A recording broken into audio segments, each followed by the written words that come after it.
El hueco en el muro. Por la red de la diversidad. Y en el hueco en el muro, aquí por la red de la diversidad, Huaynatambo y todas nuestras radios en el país, así como por nuestras plataformas digitales, ahora nos vamos hasta Chile. Porque en Chile ha ocurrido hace poquito lo que son las elecciones primarias y se han definido candidaturas de los principales bloques en contienda electoral en ese país para entender un poco lo que está pasando en Chile. Nos vamos a encontrar con Darío Quiroga, él es analista político, sociólogo, un amigo también con mucha experiencia en el campo comunicacional y de los procesos culturales. Darío, qué gusto volverte a tener en el hueco en el muro en Huaynatambo, en la red de la diversidad en Bolivia. Querido Mario, tú sabes, siempre el placer inmenso cuando me avisas que nos vamos a encontrar para iniciar un nuevo día con los amigos y amigas de Huaynatambo. Para mí, tú sabes que es un placer enorme, así que atento siempre a poder aportar en lo que se puede a la comprensión de los procesos políticos y sociales que vivimos en Chile. Pues cuéntanos lo que está pasando en Chile. Bueno, tal como señalabas, el domingo recién pasado, no, hace 8 días atrás, hace 9 días atrás, el domingo 29 de junio, se realizó la primaria legal. En Chile los partidos pueden optar o no para realizar una primaria de cara a las elecciones presidenciales, que en el caso de Chile son en noviembre de este año, con una muy posible segunda vuelta. Ya ha sido así en las últimas elecciones. Es muy difícil que algún candidato logre ganar en primera vuelta, tiene que obtener el 50+1 de los votos, y por lo tanto seguramente en diciembre habrá una segunda vuelta, es lo más probable. Y finalmente, diríamos que en Chile hay dos grandes bloques, uno que es las fuerzas oficialistas, de la centroizquierda, la izquierda, otras organizaciones sociales que son las que hoy en día apoyan al presidente Gabriel Boric, y en la derecha había una derecha clásica, más tradicional, incluso uno podría decir con un poquito más democrática, pero en los últimos años, ya en las últimas elecciones, ha habido un apéndice que ha ido creciendo cada vez más de partidos políticos ya directamente más de ultraderecha, que generalmente son muy reaccionarios respecto a temas como inmigración, como diversidad sexual, como derechos de las mujeres. Y bueno, finalmente solamente el pacto oficialista, las fuerzas de izquierda y centroizquierda realizaron primarias, los otros decidieron no realizar primarias, sino designar a sus candidaturas a dedo por los partidos políticos, y por lo tanto hubo una primaria, que fue esta primaria de la centroizquierda y la izquierda, que congregó a 4 candidatos, entre ellas las dos que corrían como más favoritas, que eran dos ministras, ex ministras ya del gobierno del presidente Gabriel Boric. Por una parte, Carolina Toá, ministra del Interior y Seguridad Pública, que es la jefa de gabinete, el ministerio más importante, que de hecho tiene la función de ser vicepresidente del país cuando el presidente sale de Chile. Y Carolina Toá, del bloque, podríamos decir, más socialdemócrata, más moderado. Y por otra parte, Janet Jara, ex ministra del Trabajo y Previsión Social del Partido Comunista. Y esas fueron las dos fuerzas más importantes, más otros dos hombres que iban de candidatos. Y finalmente, contra los pronósticos previos que señalaban que la candidata Carolina Toá era la que tenía la primera opción, justamente por esta idea como de un poco más de una mujer de centro izquierda, y fue, insisto, contra todo pronóstico, Janet Jara del Partido Comunista, quien en pocos meses, en 3 meses de campaña, logró generar la verdad, un verdadero fenómeno acá en Chile, que vamos a ver cómo prosigue, y ganó la elección primaria con el 60% de los votos de esta primaria, y se erige en una candidata del Partido Comunista, que no es un partido muy grande, que no es un partido, es un partido relevante en Chile, pero más minoritario. Pero ella en realidad fue capaz, más allá de su militancia, de generar un gran proceso de conexión con la ciudadanía. Es una mujer que viene de sectores populares, a diferencia de todo el resto de las candidaturas. Una mujer de mucho esfuerzo, que llegó a ser ministra,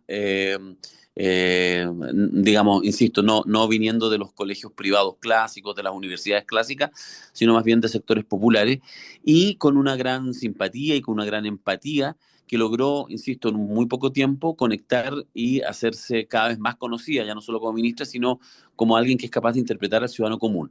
Y ella es la que ganó esta primaria y por lo tanto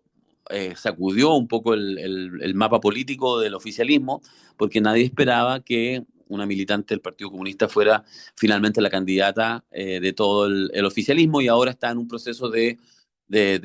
tratar, digamos, de conversar con todos los sectores para poder ya iniciar propiamente tal su campaña a la elección presidencial, que termino con esto en esta primera introducción, igual se ve bastante cuesta arriba, porque lo que suele pasar en muchos países, Chile no es la excepción en eso, tiende a haber lo que le llaman la alternancia en el poder, que en este caso es, en Chile ya llevamos 5 periodos seguidos en que gana un candidato de izquierda, centro-izquierda, a la elección siguiente alguien de derecha, con Piñera, luego, en fin, y por lo tanto ahora pareciera ser que la primera opción la tienen las fuerzas de derecha o incluso las de ultraderecha a través de José Antonio Kast, que ya fue el que llegó hace 4 años atrás a segunda vuelta con el actual presidente Gabriel Boric, que va por un nuevo intento y es probablemente el que tiene la primera chance. Pero todo parece indicar, todo camina hacia que sea justamente este candidato de ultraderecha, el que quizás incluso se enfrente en segunda vuelta a la candidata oficialista, Janet Jara, lo cual sería, digamos, una situación bastante radical e inédita en que probablemente Chile tenga que definir en una segunda vuelta entre una candidata comunista, de una izquierda popular, y un candidato de ultraderecha. Así que así están las cosas en nuestro país, estimado Mario. Este escenario de la composición de las fuerzas en términos electorales, donde parecería que se articulan dos grandes bloques, como decías, la candidatura de el gobierno, de un gobierno de centro izquierda, una coalición grande de sectores de izquierda, centro izquierda, centro inclusive, con Janet Jara ubicándose en una posición, por decirlo de alguna manera, a priori más radical, venida del Partido Comunista y que, como tú decías, expresa una especie de sorpresa electoral cuando parecía que este campo popular que sostiene de alguna manera la votación que sostuvo la votación de Gabriel Boric y que después en las derrotas en términos de asamblea constituyente, de nueva constitución, parecía que se disolvía o que podría llamarse un poco, tú decías, Darío, a una votación más de la candidatura más moderada de este bloque de las izquierdas,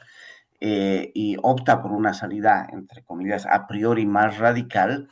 con la extrema derecha, donde Kast aparece como el candidato más visible de las extremas derechas, de Así derechas es. no democráticas, de estas tendencias de las nuevas derechas en el continente y en el mundo. En ese escenario, ¿cómo se explica esta mayor, no sé si se expresa así adecuadamente en Chile, mayor polarización? ¿Y cómo se explica esta suerte de sorpresa electoral en las primarias de Janet Jara, Darío? Sí, bueno, a ver, yo creo que el tema de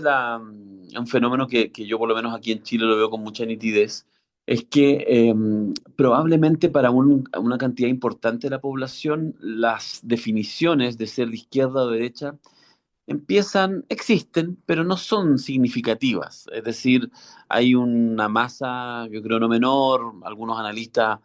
decimos cerca de 30% de los electores. En Chile, además, desde hace algunos años volvió el voto obligatorio, por lo tanto, todos tienen que votar. Durante muchos años hubo voto voluntario, pero hace 3 años atrás, y esta va a ser la primera elección presidencial con voto obligatorio, eso hace que haya aumentado la masa de votantes de los 6 7 millones que votaban usualmente a los que han votado en las últimas elecciones, no presidenciales, insisto, es la primera vez que llegan casi a 12 o 13 millones. Es decir, hay cerca de 5 millones más que en realidad nunca votaron antes, cuando el voto era voluntario, que votan ahora. Es por lo tanto gente más despolitizada de los que usualmente dicen, mira, da lo mismo que en gobierne, yo tengo que trabajar mañana, que es como una frase clásica, por lo menos acá en Chile.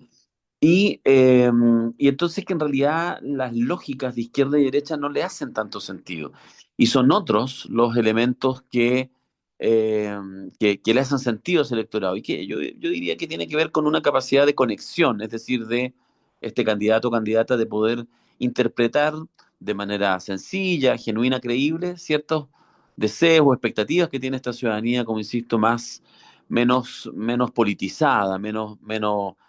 informada también, menos leída. Entonces, en realidad, las lógicas de moderación o radicalidad quedan un poco en segundo plano, porque yo creo que la gente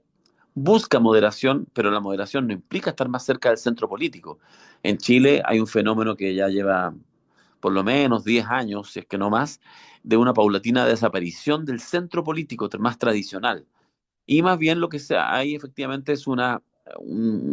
lugar entre la centroizquierda e izquierda que tiene una referencia, que tiene un lugar conocido, donde destaca la expresidenta Michelle Bachelet como una referencia, el propio actual presidente Gabriel Boric, un poco más a la izquierda, pero que hay un universo que se mueve ahí. Y por otra parte, la derecha, que salvo las dos presidencias de Sebastián Piñera, ha ido paulatinamente radicalizándose, poniéndose un poco en sintonía con una cierta, no quiero decir moda, porque es bastante más profundo y complejo que eso, pero una cierta cultura política que ha ido premiando en la última década a los Donald Trump, a los Javier Milei, a los Bolsonaro, etcétera, y que es una ciudadanía que probablemente hastiada, cansada e insatisfecha con muchas veces las deficientes gobiernos que hacen sectores más populares, sectores más cercanos a la izquierda, escuchan los cantos de sirena de estas derechas de estas ultraderechas populistas, que además hay que decirlo, tienen en general detrás de sí grandes financistas anónimos, grandes corporaciones, por lo tanto que manejan muy bien el tema de las redes sociales, del esparcimiento de la falsedad, de la fake news, ¿cierto? Y de la manipulación a través de el algoritmo que cada uno sigue en sus propias redes sociales, en su propio teléfono móvil. Entonces, yo creo que en eso, en realidad, efectivamente, no es tan extraño que finalmente las dos propuestas en disputa, de alguna manera, repliquen lo que ya pasó hace 4 años atrás con, insisto, la segunda vuelta entre Gabriel Boric, joven de izquierda, y el propio José Antonio Kast, que iría nuevamente. Quizás lo que sí es llamativo es que pensando que es un gobierno que está un poquito en retroceso, tratando en el fondo como de contener el avance de la ultraderecha y de que la agenda de seguridad pública no se tome todo el debate, que es lo que ha pasado en realidad en estos últimos años en Chile, con los fracasos de los procesos constituyentes que tú señalabas. Claro, lo que quizás puede llamar la atención, y algunos no lo vieron venir, como se dice, es que finalmente al menos la masa de votantes de la izquierda centroizquierda votaron poco más de 1.400.000 personas en estas primarias voluntarias, hayan optado, además ha optado por una cifra tan importante como el 60% que votó por Janet Jara. Es decir, parece que en ese contexto, al menos este universo de gente prefirió una propuesta más clara, más contundente, más popular para enfrentar el desafío de la derecha y de la ultraderecha. Y eso es lo llamativo y eso es lo que habrá que ver qué capacidad tiene de ahora interpretar el conjunto de la población o una mayoría de la población en la elección de noviembre próximo. De cara a esas elecciones de noviembre y haciendo un poco eh, al mismo tiempo un cierto balance del gobierno de Gabriel Boric, ¿cuál consideras o cuáles consideras que van a ser como los temas centrales de la agenda de debate de cara a esas elecciones en Chile? Bueno, creo que a ver, la respuesta es muy fácil y eso lo hace muy complejo. El desafío que tiene, de hecho, en el caso de Janet Jara y de las fuerzas de izquierda es complejo porque el tema número uno, que gentileza de los discursos populistas de la ultraderecha, que gentileza también de los medios de comunicación en Chile, que tienen un nivel de concentración en grupos económicos de derecha, en grandes grupos empresariales, es el tema de la seguridad pública. Es decir, esa es la tecla que apretan eh, permanentemente para construir escenarios que por supuesto tienen que ver con problemas contemporáneos que existen en casi todos los países del mundo, digamos, pero que pareciera ser que finalmente el tema de seguridad es el tema excluyente, exclusivo de la agenda, y es ahí donde se instalan las ultraderechas para decir la izquierda no es capaz, la izquierda permite la inmigración, la izquierda, qué sé yo, es garantista, defiende los derechos humanos, y por lo tanto eso tratan de mostrarle a la población que eso sería un problema para el combate de la delincuencia. Entonces, ese es el tema prácticamente número uno que se ha tomado ya hace varios años en la agenda, que ha tenido al gobierno de Gabriel Boric muy a la defensiva, tratando finalmente incluso de legislar, de aprobar leyes que en realidad pautea a la derecha, tratando de defender posiciones, pero con gran dificultad. Y es justamente el desafío de estas fuerzas de izquierda y populares de dar una respuesta coherente a esa demanda de la población, pero no hacer la elección presidencial solamente en ese tema, que además es un tema lleno de consignas vacías, como la mano dura, o en fin, o terminar con la inmigración, como si fuera una voluntad del gobierno de turno, y ser capaz de incorporar temas de avances sociales. En el caso de hecho, de la candidata Janet Jara, su labor como ministro del Trabajo, que probablemente ha sido los mayores éxitos del actual gobierno, fueron una reforma previsional eh, para mejorar las jubilaciones, fueron bajar la jornada laboral semanal de 45 horas a 40 horas, que es un proceso que está en pleno desarrollo, y otras, digamos, iniciativas de ese corte. Y por lo tanto, uno supone que con la candidatura de Janet Jara debiera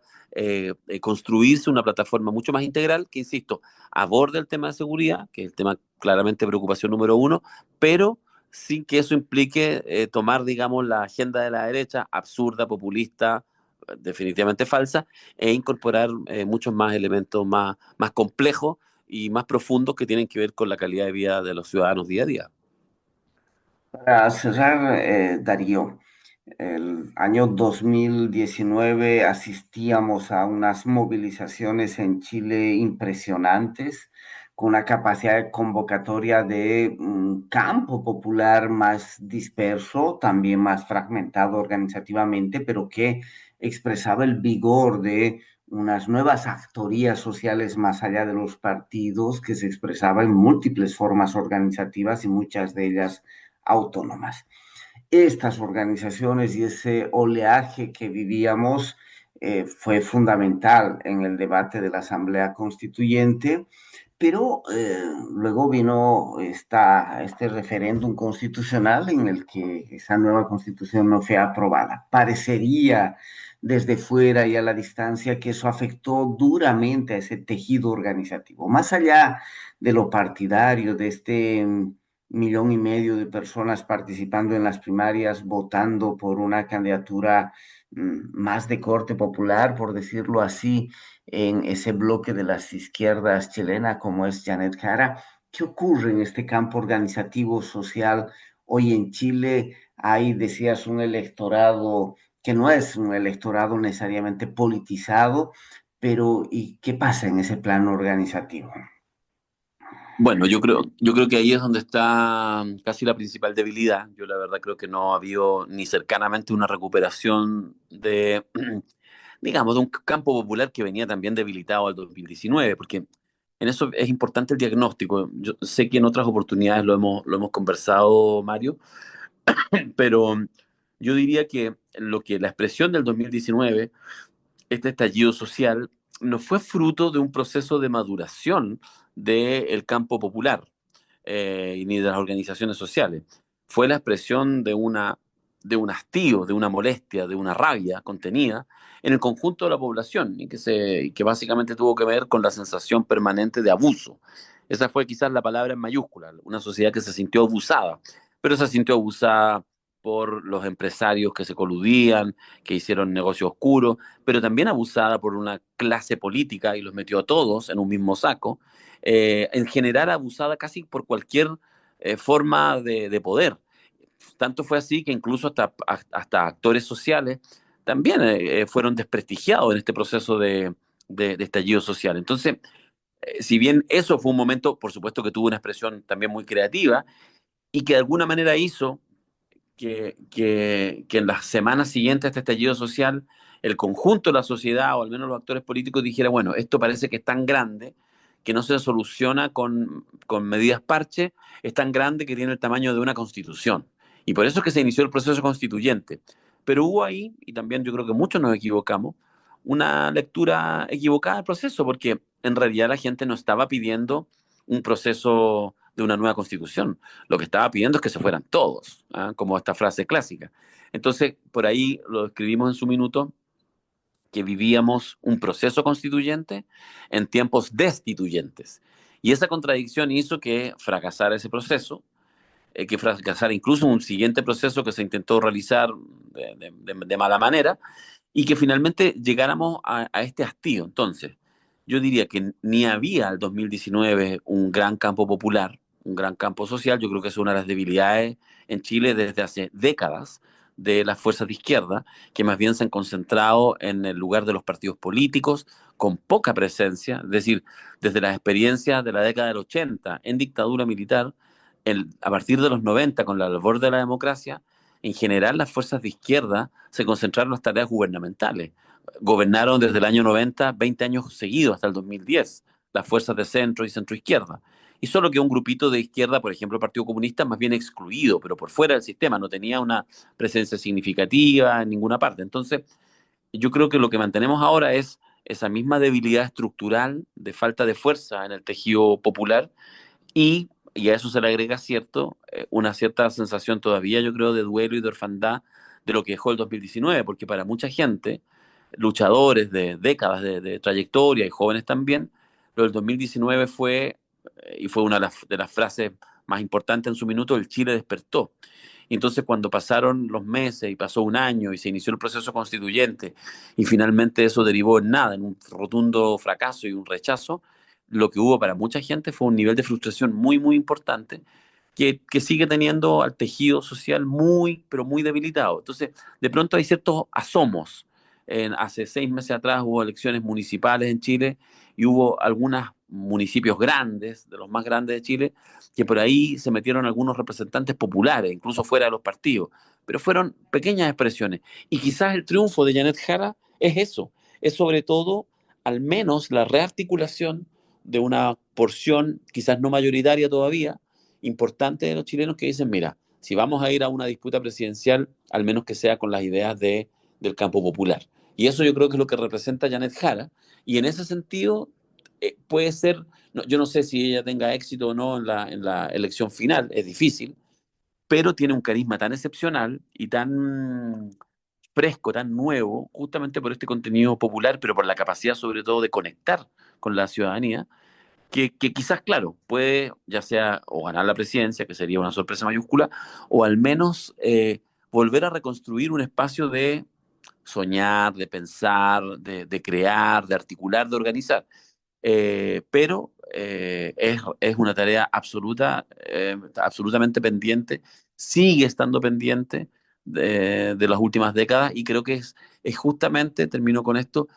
una de las debilidades estructurales de las ideas de izquierda en el Chile actual, que por decirlo de alguna manera, hace muchos años dejó la calle, en un sentido literal y metafórico, y eso es lo que yo creo que hace que haya apuestas políticas, pero que todavía sean un poco débiles, porque no tienen con qué, no tienen el piso, no tienen la tierra con el cual sostenerlo. Gracias, Darío, por todos estos elementos que nos aporta y nos ayuda a comprender mejor lo que está pasando Chile. Nos sumamos a esos espacios ya de encuentro, de soñar, que ya son en este escenario continental y mundial una ganancia, un espacio de resistencia, pero también de resistencia y una posibilidad para seguir creyendo en mundos más dignos, más nuestros, más inclusivos. Darío, tus palabras finales, si quieres agregar algo más, y como siempre, un gusto tenerte aquí en el Volcán Muro en Guaynatambo, en la Red de la Diversidad. Bueno, solamente agradecer, Mario. También estamos mirando con atención los procesos en Bolivia. Tú bien sabes que hay un sector importante de la población en Chile, quizás esto no sale mucho en los medios, que mira con atención, ya diríamos casi estos 20 años, digamos, de procesos de transformación, con todas las complejidades que ustedes también tienen. Y bueno, uno siempre lo que hace más bien es enviar energía, enviar para que no pierdan la claridad, y para que finalmente lo que vayan definiendo los bolivianos y bolivianas sea lo mejor, y que no implique nunca retrocesos significativos en los avances y en la construcción de derechos que ha tenido el pueblo boliviano. Así que en eso también enviar un saludo y siempre atento a lo que está pasando por allá. Gracias, Darío Quiroga, desde Chile. Por la red de la diversidad.